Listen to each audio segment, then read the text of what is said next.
Go back in time, say 500 years, and you may have trouble communicating with the people there. And that's not just because they'd be speaking early modern English, think Shakespeare, but also because some of the words that existed then don't exist anymore. Some of the words we have now didn't exist back then, and some words have completely changed in meaning. So I'm here today to present to you 5 insults that used to be compliments. Number 1, awful. To call someone awful would originally have been a compliment. To say someone was awful would have meant the same thing that our phrase awe-inspiring means now. It could also have meant awestruck, but that was a definition that came a little bit later, and there is some overlap. But originally, awful meant essentially awe-inspiring. Now, it's a word that you would see a lot in the Bible, and as a side note, analyzing the Bible is a really good way to see how languages progress whether you're religious or not, because it's a text that you'll find all throughout various periods of time. It's always going to be translated into a language that someone in that area at that time can understand. Now, in the Bible, you would see phrases such as awful God, awful king, to refer to David or some of the other great kings in the Bible.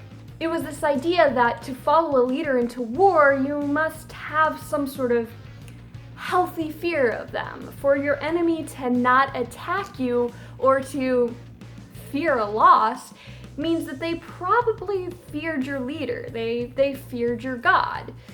And so over time, it seems that that idea of fear stayed with the word, whereas the idea of reverence kind of faded away, and that's likely how we got awful as it means today. Number 2, gossip.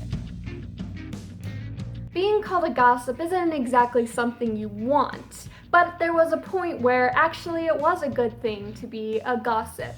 The word originally was gudsibe, and it meant the same thing our word godparent means now, essentially kin in Christ. It was the sponsor at a baptism.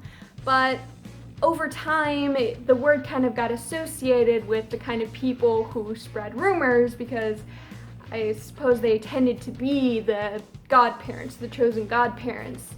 So then the word godparent came around, and gossip and godparent were used interchangeably, but because of the negative connotations connected with the word gossip, its original definition sort of faded away, and we were left with what it means now. Number 3, bully. One thing you realize when looking at the history of words is that words change a lot, but the way we think about ideas and meanings behind words don't really. Bully originally meant lover. Yeah, that's really weird. And if you sit and you think of how it could have eventually come to mean what it does, it's just... But then again, 50 Shades of Grey was a thing. Over time, the word bully sort of shifted to be the swashbuckler, or whatever that really means. I don't know that I want to know. Wait, I'm supposed to tell you guys that? Never mind. It was basically the bad boy. The guy you're not supposed to be dating, but you're dating anyways. So then over time, that idea of the bad boy kind of shifted to mean someone who preys on the weaknesses of others. A sadist. Yeah. Like I said, some things don't change. Number 4, bizarre. Bizarre originally meant courageous. Yeah, it came from a term that essentially meant prone to fighting, which that idea was kind of used to mean soldier-like, courageous. Now over time, that idea of fighting kind of shifted to mean stubborn, fighting against authority, I suppose. And you can kind of see how that idea of fighting, of being like a soldier, could shift into stubbornness. Then over time, it seems perhaps that idea of fighting against the norm kind of shifted to mean bizarre, capricious. It's not exactly clear how this shifted. In fact, you can actually see its cognates in other languages, in Spanish and Italian, where they kind of have a meaning that means essentially more angry. And there are ideas of how exactly it shifted, but no one's exactly sure. You can't always be sure of how these things happen. Sometimes it's obvious. It's like, oh, someone misspelled this here. Someone made a mistake in interpretation here. Someone confused this word for this word. But that's not always the case. It's not like people were documenting things exactly. I mean, we can really only go by looking at books and how word meanings changed over time. It's kind of an imperfect science, but I don't know, it's interesting. Number 5, animosity. No one ever really wants to be full of animosity. It usually means someone who cannot let go of grudges. But the funny thing is that animosity originally meant pretty much the same thing Bizarre did. It meant soldier-like.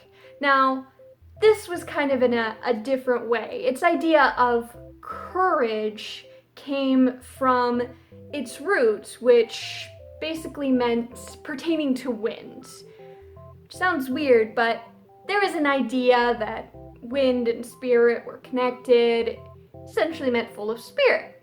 You can kind of see that. We have a similar word that also kind of means spirited. We have animated, which animosity, very closely connected. Now, the idea of spirited kind of went on to mean passionate, but that passion over time was used only in a negative manner. It was used to mean only negative passion, anger, inability to let go of grudges. And that's how we use it today. Thank y'all for joining me today. I'll have more fun facts for you next week. If you have any words you'd like to know more about, feel free to ask me and I'll see about doing a video on them. See y'all later. Bye!